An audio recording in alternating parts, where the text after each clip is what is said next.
might well do two things at once here. You can use the sheet that I just handed out to help with this in terms of just memorization stuff, but you need to know where the leads are physically looking. At what portion of the heart are each of the different leads physically looking at? And you can start to identify the degrees at which those cameras are looking, okay? In doing so, you'll also identify where these cameras are looking in terms of the anatomy of the heart, right? So leads 3, AVF, and lead 2 are all looking at the bottom of the heart, the inferior part of the heart. Lead 1 and AVL, those leads are looking at the lateral part of the heart, with AVL getting some of that left atria too. Lead AVR is looking at that right atria, right? So start identifying where those leads are located, what they're looking at, and the degree for which they're looking. Good?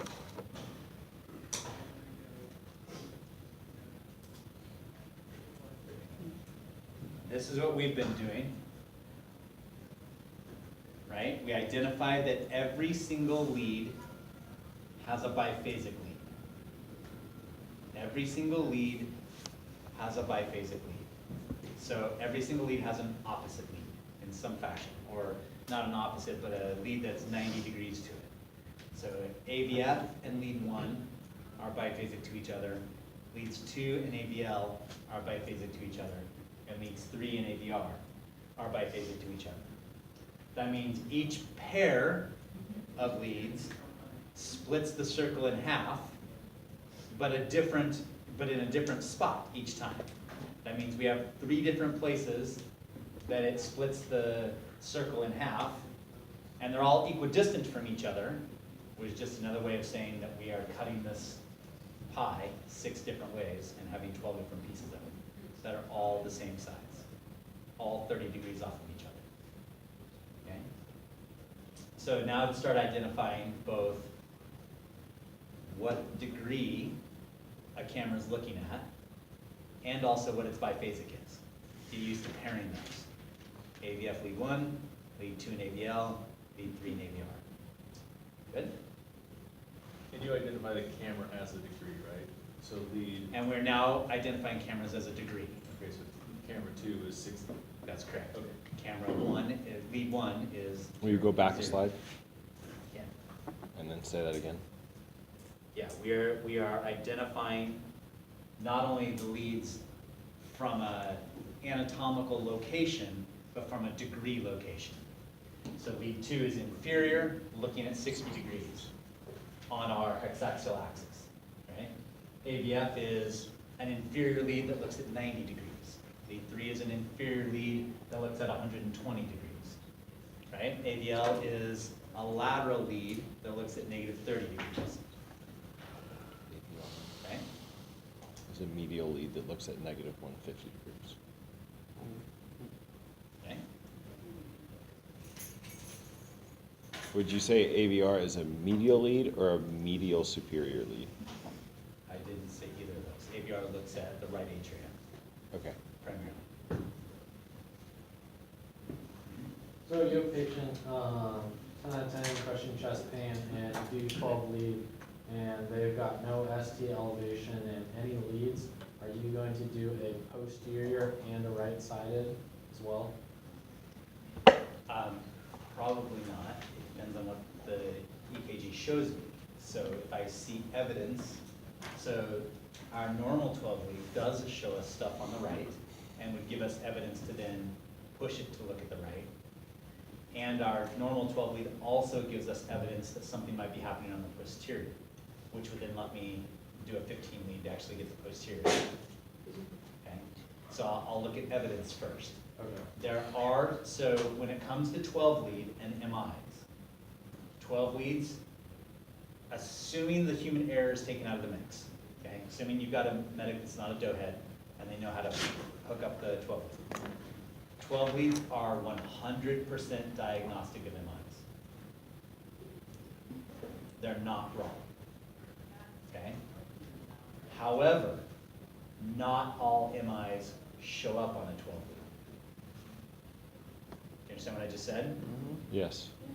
if a 12 lead shows you that someone's having an MI, they are having the MI. They are right 100% of the time.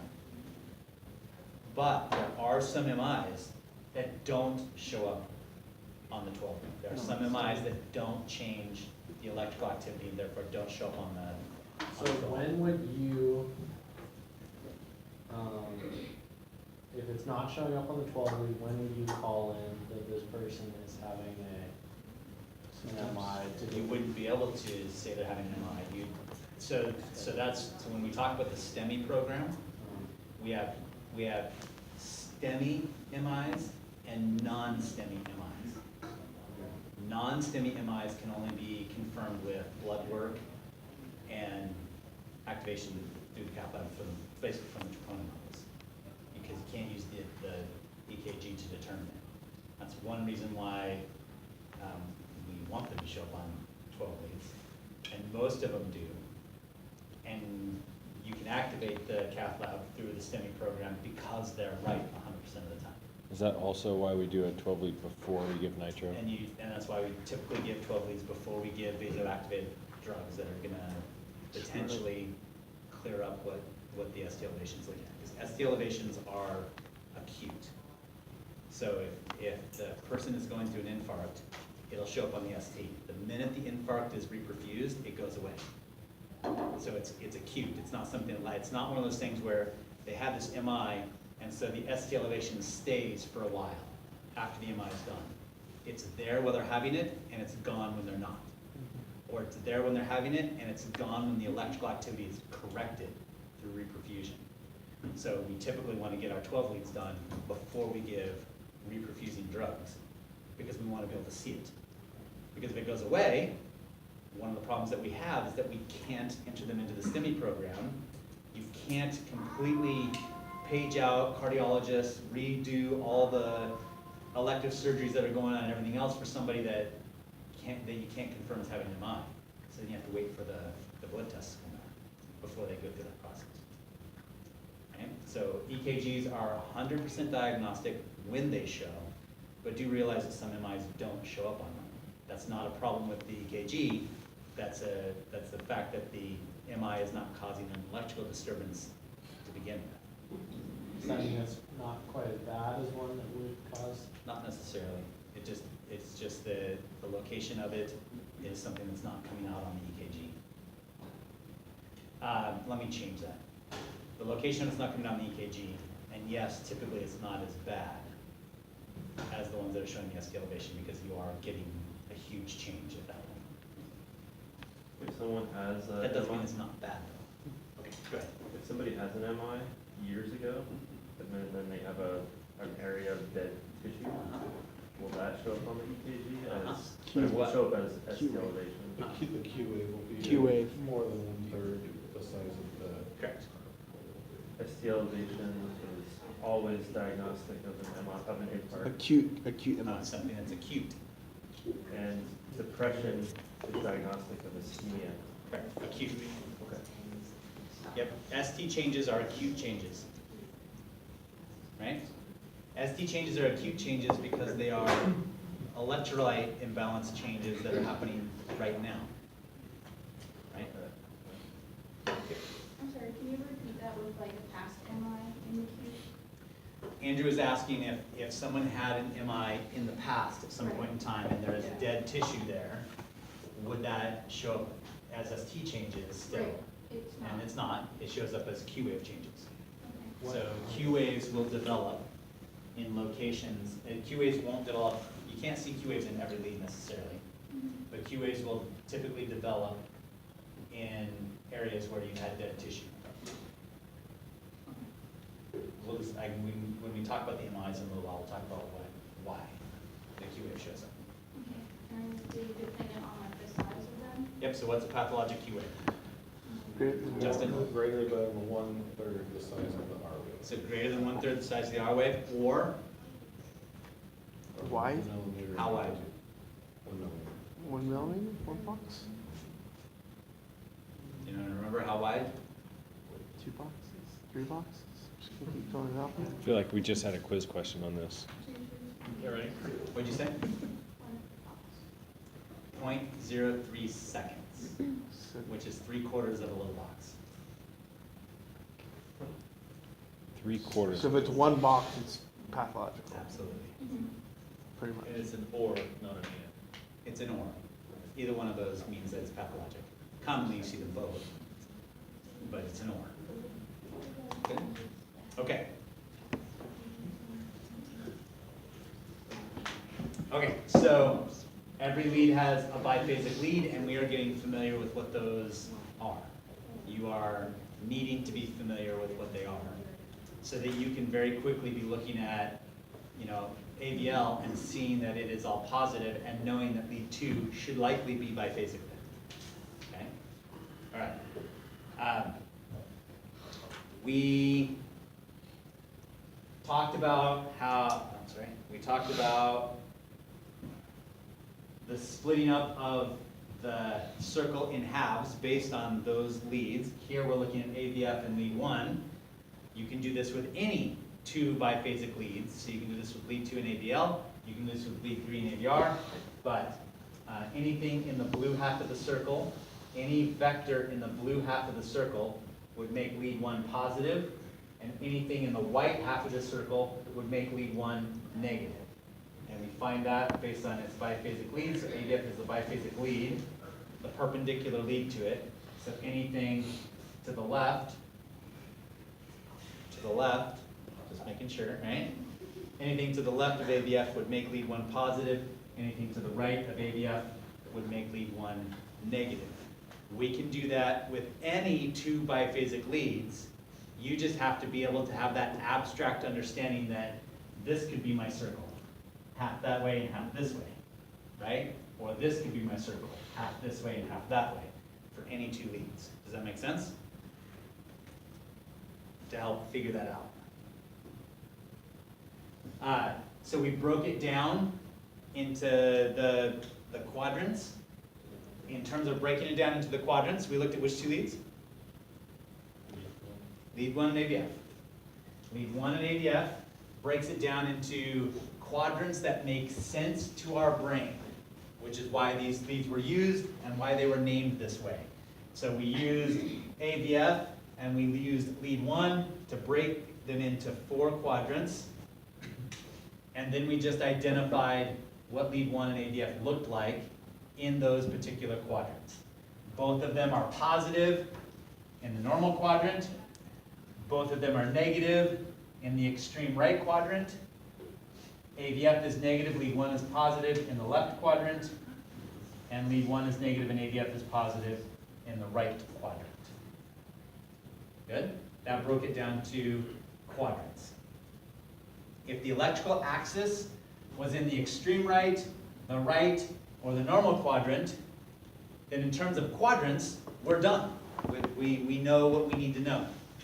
If it happens to be in the left axis, we're not done, because there's a big sliver of the left axis, a 30-degree sliver of the left axis, that can be normal. Good? And so we have to break that up. Fortunately, the body fit this model, and -30 happens to be one of our cameras at AVL. So if AVL is being used as the biphasic, lead 2 is the camera that is biphasic to it.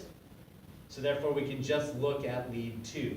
Lead 2 should be positive on the south part of that biphasic line, or negative on the north part of that biphasic line. So we can break our left axis by looking at lead 2 into physiologic and pathologic. Physiologic being normal, pathologic being abnormal.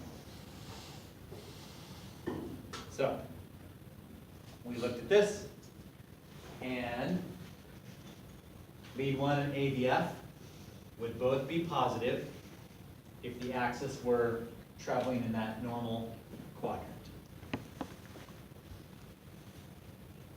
AVF and lead 2 would be opposite, lead 1 positive and AVF negative if it's in the left axis.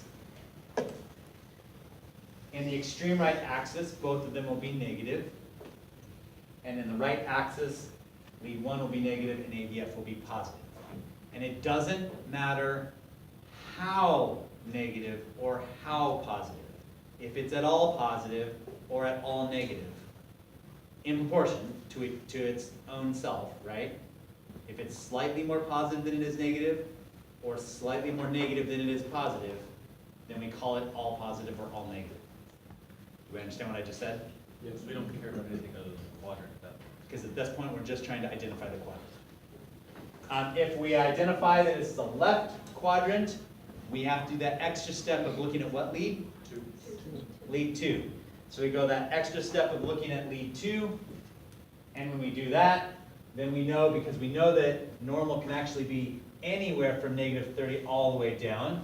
So because of that, we look at lead 2.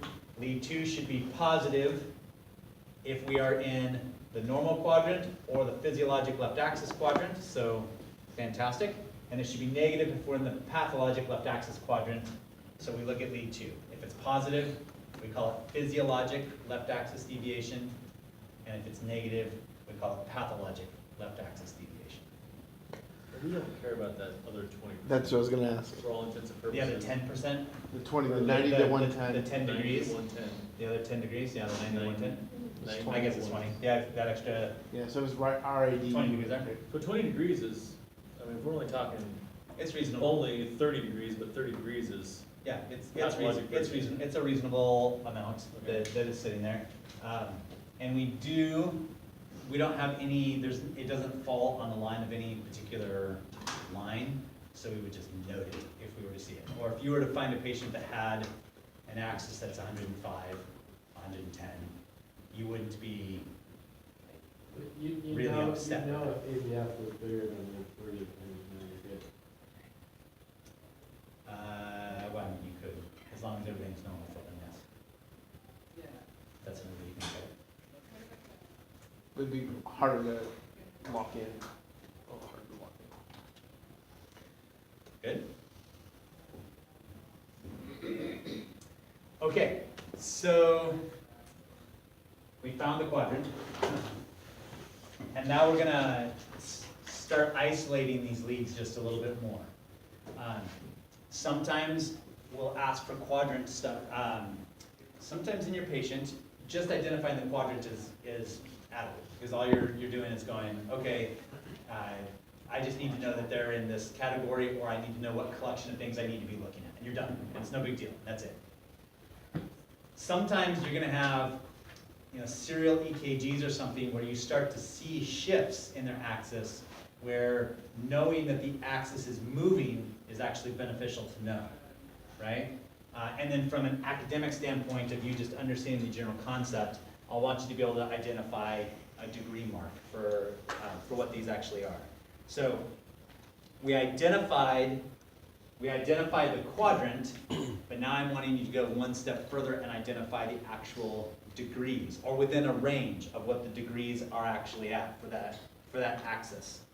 So we know, you already know, we've already talked about if the electrical activity is traveling away from a camera towards the camera or biphasic to the camera, what it shows up on an EKG, right? That's something we've done several times, right? So if it's going away from the camera, it's negative. If it's going towards the camera, it's positive. If it's perpendicular to the camera, it's biphasic. And the everything in between there, depending on if it's traveling towards or away, something to that effect, it'll be in some fashion more positive or more negative as we're doing it, okay? So we are trying to figure out what lead is the biphasic lead, okay? The biphasic lead is typically the easiest to find when you're looking at the EKG, because it's the one that's hard to see, because it's the smallest. We also, just for vocabulary, call it isoelectric lead, because isoelectric means what? What does iso mean? It means Zero. Same, so isoelectric, Same electricity. exactly. So our isoelectric lead is the lead that is the smallest and the most biphasic. Does that make sense?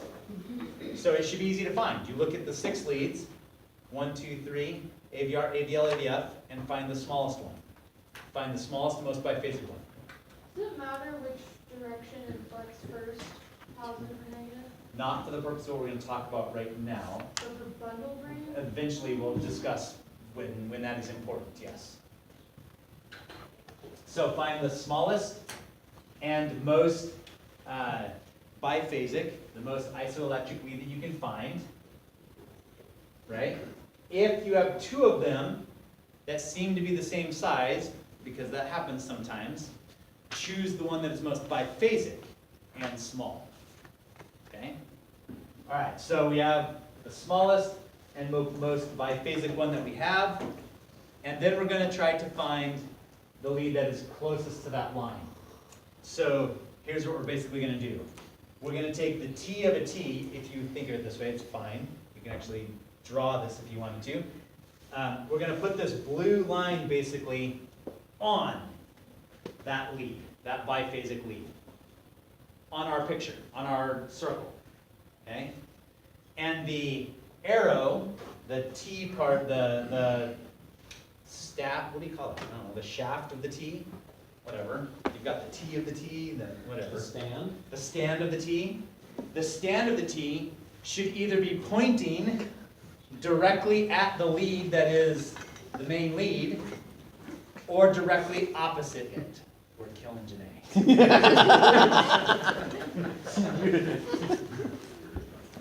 We'll give her a moment. I'm There, over thinking what? about a joke I heard the other day. Uh-huh. We could see the joke on your face. Yes. Heard it? Wow. I had two people. It's just cupcake. Just I'm gonna show you pictures in just a minute, but do you understand what I'm doing right now? Besides killing Janae. So you gotta share the joke. We'll take a moment. Reset. We'll just let this play out for a second. Ooh, it got really hot in here. So isoelectric. You're not helping Mark. Smallest QRS and it's biphasic. And biphasic, that's right. Isoelectric literally means biphasic. Okay. The isoelectric lead is the smallest biphasic lead. Are we gonna get like a thing of 12 leads like we got of the E2s? You have some already, I'll be giving you more and more. Will they be easier to read? Some are easy and some are not. I meant like on the paper, because some of the ones that I understand. Well, luckily, you don't have to look too deep. But the ones that I'm asking you that are harder to read are ones that I'm just asking for plugin stuff or things that are easy to look at, not That hurts my brain. Is our sympathetic system down? Okay. All right, so do we understand what I'm asking, what I'm saying so far? Yeah. Okay, so here's what I'm saying.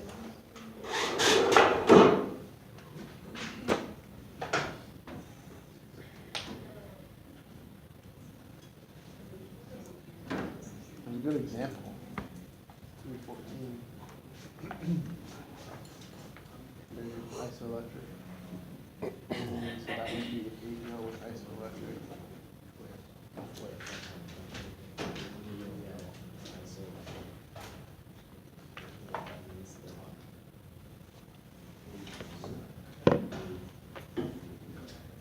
So here's your 12, no, sorry.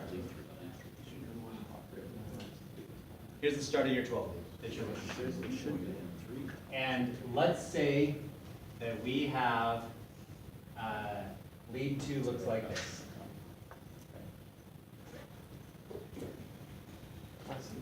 Okay? That looks pretty. I don't care what the other ones look like right now, but that's what lead 2 looks like.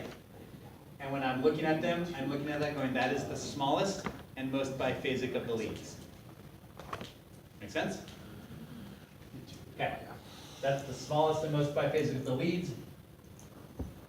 I'm now thinking about my circle that I have previously drawn, right? And lead 2 is where? 60. Lead 2 is right down here at 60 degrees. Yes?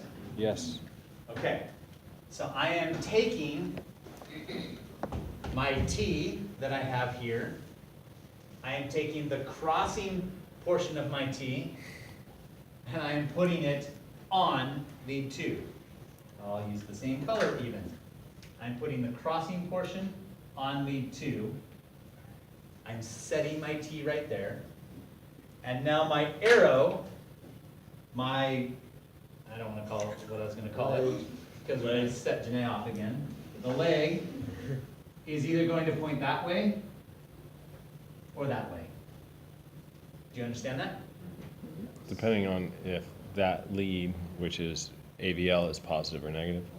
Eventually, that's what I'll get to. Okay.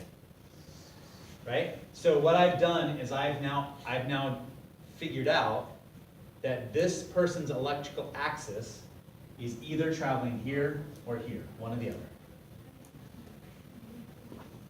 Now you look at lead 1 and And now I'm gonna start looking at other leads, yes, in just a moment.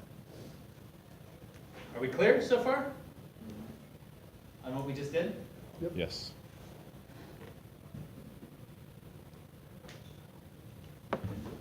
Yes. When we're doing that, do you want us to also put the degree as -30 and 150? I will, in just a moment. Yes. When I go one step further.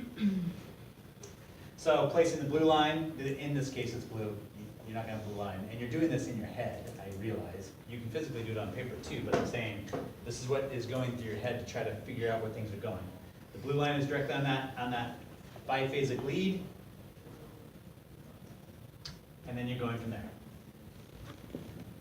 You should have already, previously, very quickly figured out what?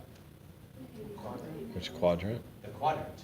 You should already know the quadrant before you ever looked at the biphasic lead, because how easy is it to figure out the quadrant? Two leads. Yeah, you looked at your lead 1 on ABF and you already know what quadrant it is. So when you set your T down, you shouldn't have even made a mistake, because you will have already known that, hey, my AVF was negative and my lead 1 was positive. So I know I'm in the left quadrant. So when I set my T down, I already know that I'm pointing my arrow into the left quadrant. Right? And I haven't made that mistake. If I hadn't figured out the quadrant yet, then I might be 180 degrees off when I set my T down, when I'm thinking about it, because I haven't figured out the quadrant. But the very first thing you do when you deal with axis is figure out the quadrant, because of how easy it is to figure out where it's at. Right? And you would expect, though, that your quadrant would be, if your lead 2 is your isoelectric, AVL should be positive. It should be. It should And be you very s- positive. That's right. That's right. So I'm looking at this.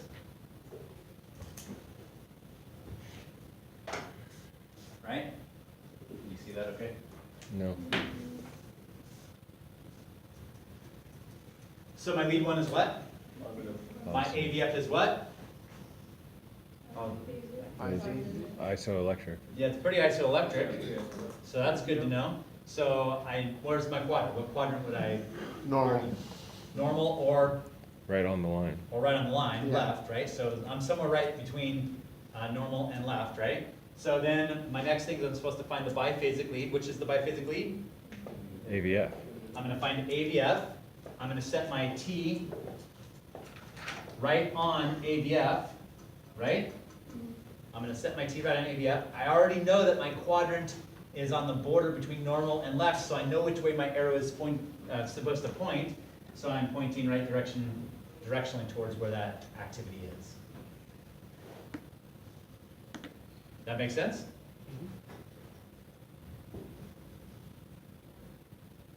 So lead 1 is what? Negative. And AVF is what? Positive. Positive. So lead 1 is negative, AVF is positive. So I know I'm in which quadrant? Right. I know I'm in the right quadrant. Now, which lead is the most biphasic? AVR. AVR. It is the smallest and most biphasic. Yes, lead 2 looks fairly biphasic too, right? But look how big it is.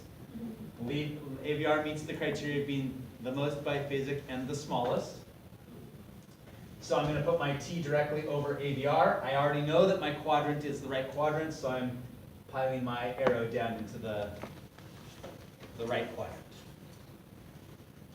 And so they are, what would cause this? ST? What would cause what? A right quadrant shift? Yeah. What will cause a right quadrant shift? We haven't discussed that, but what will cause a right quadrant shift? They are. We talked about the bees, they have a emphysema. respiratory. No, bees That's pushes it left. the other way, Right right? would be Is emphysema, or skinny. Skinny. Good? Red one, red block? Red, Left left MI. block. Good. Okay, let's do a couple more.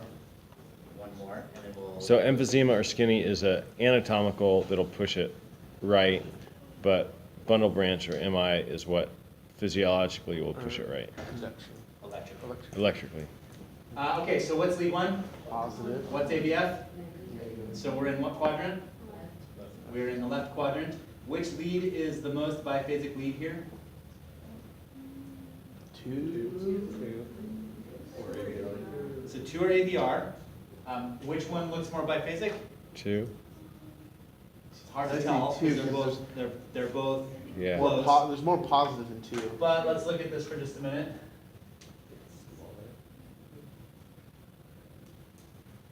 So ABR is just a little bit smaller, but not by much. Not by much. So ABR is most likely the more biphasic lead here. We know that we are in the left axis. So let's go ahead and put it on ABR and point up into the left axis. We also know that our axis is one step further. What is our axis actually? It's not just left, but it is Pathological. pathologic left, and our arrow is our arrow pointing into the pathologic left axis Yes. rather than the physiologic.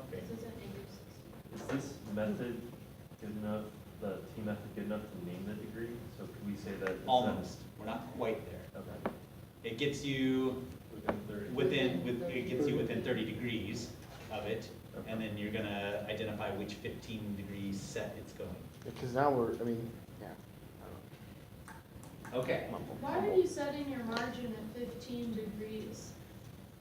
Why am I setting my margin at? Yeah, like why isn't 30-degree margins good enough? Because at any 30-degree margin, you have a different biphasic lead. If I were to shift this 30 degrees this way, lead 2 would be my biphasic. If I'm shifting it 30 degrees this way, lead 1 is my biphasic lead. So no matter what, I would be off. But I'd have a completely different lead at that point in time. Even if we did the debate within lead 2 and the AVR would be a good discussion for that same point. Yeah, so no matter what, I am always within 30 degrees of being correct, 15 degrees either way of where my T went. Because if my T went beyond 15 degrees this way, I have a different biphasic lead. If it went beyond 15 degrees this way, then I have a different biphasic lead. Which means I will always be right within 15, I'm automatically, when I've done this, within 15 degrees of being accurate. And I'm gonna ask you to be within 10. I know, why?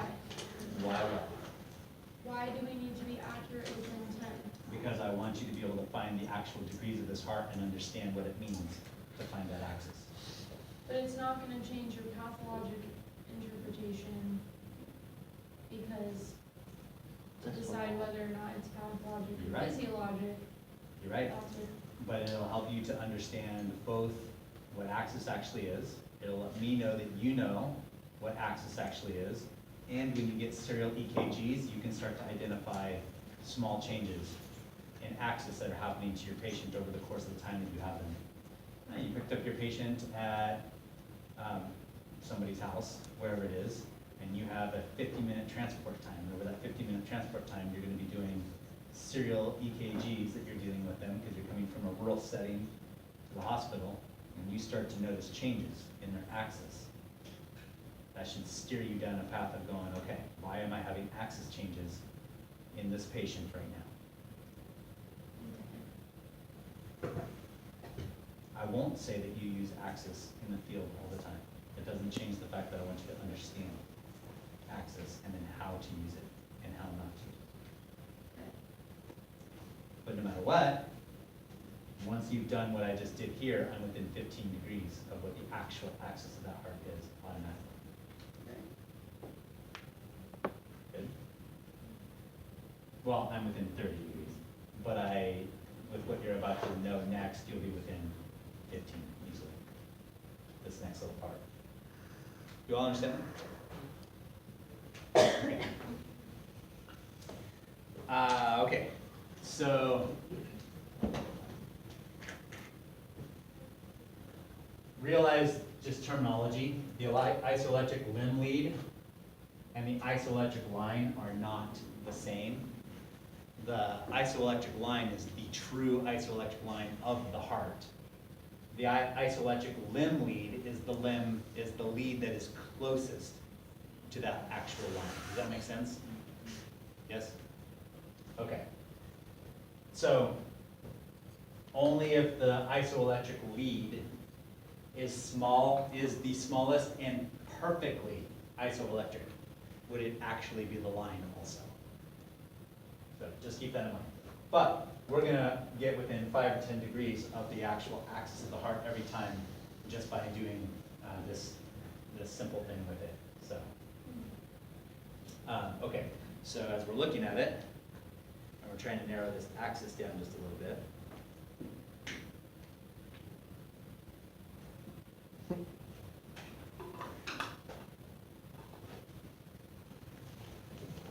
We'll look at 20 degrees just gives you a window of error. I said within 15 degrees of either side, and I think you can look within 50 degrees of either side without any problem at all. You just need to decide which direction you need to push your T. So if your T is here, you know that you're within 30 degrees of the actual axis. You just need to know, is your T needing to go this direction, or is your T needing to go the other direction? Which direction do you need to shift your T just a little bit? Does that make sense? Okay. And hopefully you actually can already start to imagine it. So this lead right here was what lead? Two. The biphasic, It was the biphasic, which means it was what? equally, Isoelectric. positive, negative. Good, isoelectric and small, right? But when we look at it, it might be, so here was the one that we were using, right? So that was the smallest and most biphasic, but is it exactly biphasic? It's slightly more positive, right? So if I were drawing this more accurately for just a minute, I put my T cross on lead 2, right? And it pointed this direction, right? And I would remember that it's pointing directly at AVL right now, right? Because that's the direction it's pointing. And what is, I realize now this is a lot of steps. What is AVL to lead 2? Perpendicular. The most positive? Yes, that's not my question though. I didn't ask what AVL was. I said, what is it to lead 2? Perpendicular. It's the biphasic to lead 2, right? So my lead 2 is slightly more positive or slightly more Slightly negative? more positive. Positive. It's slightly more positive. So from here, which direction would I shift my arrow? More towards normal. Right, more towards that lead, yeah. Does that make sense what I just did? More towards 0. So you want to shift your T to a more positive direction? Because lead 2 is more positive, yes. And To a then, more So you don't positive, wanna to a more bounce down. positive to the lead that is biphasic, of course. and then Right, you want, because where the biphasic is at -30. So if you were to put it down more positive, then it would be like at -20 or something. Yeah, that's right. You wouldn't want to balance it the other way. If it's more positive on the lead, you're gonna move it more negative. Nope, Okay. because this is what my lead is, right? So let's look at a different circle for a minute. Let's just think of lead 2 for just a second, right? Here's my lead 2, here's my AVL, right? Lead 2 is gonna be what right here? Positive or negative? Positive. So lead 2 is positive there, that's 2. What is it here? Positive. Lead 2 is positive here. What is AVL here? I'm sorry, What is lead 2 here? Negative. Lead 2 is negative there, what is it here? Negative. Lead 2 is negative there, right? So I'm pointing right here. If the actual electrical activity of this heart were up here, what would lead 2 be? More It negative. would be slightly more negative. But is it? No, So I know that I have to shift it this way. okay. It's related to that lead in terms of the positive negative stuff. So you're moving your T to reflect what you see on EKG? Correct. Okay. That's right. Now I'm to the point of looking at my EKG and trying to decide. So I'm shifting my T to what I see on the EKG now. Right? So if we go back to that picture. Yep. And so really what I'm doing right now is I'm looking at how, this is where guesstimation comes into play. This is where you don't have to do math anymore, because I'm not gonna make you do math. You can do the math if you want to, but you don't have to. Now I'm just looking at how more positive is it compared to its negativity. How more positive is it? If it's, twice as positive as it is negative, then I'm going to shift that arrow closer to that 15-degree mark. If it is not that much, if it's, a third more, then I'll shift it to the 10-degree mark. If it's, or if it's 2/3 more, I'll shift it to the 10-degree mark. If it's 1/3 more, I'll shift it to the 5-degree mark. In any case, I can guesstimate within 10 degrees of what the actual axis is. Does that make sense? And you could almost look at that by looking at the amplitude. So that's exactly what I'm doing. So I'm if you comparing have- amplitudes. If you have 1 millimeter negative and 2 millimeters positive, I know it's a 2-to-1 ratio. I know that it's a 2-to-1 ratio, so it's closer to that 5 versus a 3-to-1 ratio or a 4-to-1 ratio. Yeah, I'm just looking at my ratio of amplitude. Right? And that's how I'll shift it. So with that information, you should be able to come within 5 or 10 degrees of what the actual axis is. Make sense? Questions on that? Your machines, most of them, will give you the axis also. It's one of the pieces of information that you're gathering, right? There's a reason why they give you that information, because it's notable. I know that there are people that say, you don't need to have that information. The machine gives you that information for a reason. Okay? You'll get an atrial axis and a ventricular axis on most of your machines. We don't even I have realize to roll. I realize there's a bunch of numbers that you probably don't pay attention to very often, but it is there. And yes, you do have to do the math because you have to know how to get it. Right? Just because you can use a calculator to add 2 plus 2 does not mean I don't want you to figure out how to do 2 plus 2, the longhand version. Gives you a T-axis as well. Right? Make sense? Questions on what just happened there? What just happened? Did you post this? Yes? It actually already is. I just need to open